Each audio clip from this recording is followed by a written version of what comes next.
देवी प्रपन्नार्ति हरे प्रसीद प्रसीद मातर जगतो अखिलस्य प्रसीद विश्वेश्वरी पाहि विश्वम् स्वविश्वरी देवी चराचरस्य आधारभूता जगतस्त्वमेका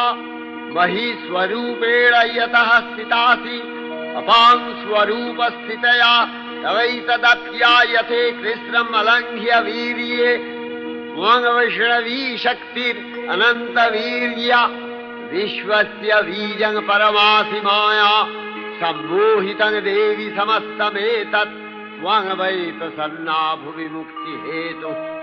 विद्या समस्ता तव देवि भेदा स्त्रियः समस्ता सकला जगत्सु तवैकया पूरितमम्बयैतत् का ते स्तुतिः सद्य परापरोक्तिः सर्वभूता यदा देवी